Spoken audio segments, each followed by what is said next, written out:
Hey there, microbiologists! Today, I'm diving into an exciting new study on Neisseria species using whole genome sequencing, or GS. If you've been using MALDI-TOF-MS to identify these bacteria, you might be in for a surprise.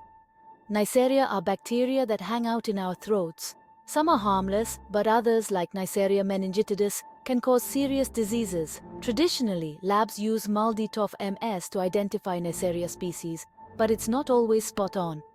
This study aimed to use WGS for a more accurate identification, and the results are pretty enlightening.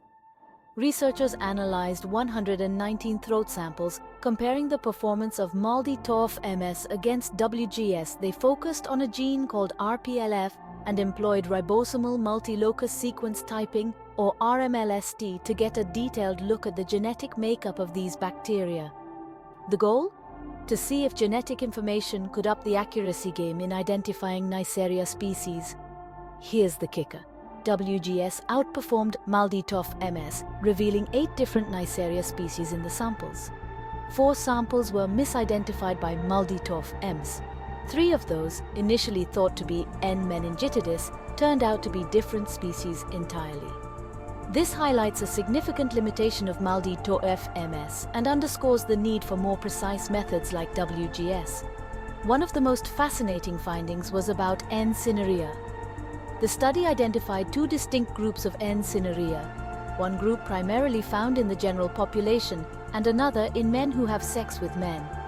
Interestingly, the latter group was often misidentified as N. meningitidis by MALDI-TOF-MS. This suggests that some Neisseria species might be more prevalent in specific populations, a critical insight for targeted public health interventions. So, what does this mean for us in the lab? UGS proves to be a powerful tool in uncovering the hidden diversity and potential pathogenic capabilities of Neisseria species. By analyzing the entire genetic makeup, researchers can get a clearer picture, improving diagnostics, tracking the emergence of new strains, and developing effective public health strategies. This study is a call to action for continuous monitoring and genetic analysis of Neisseria.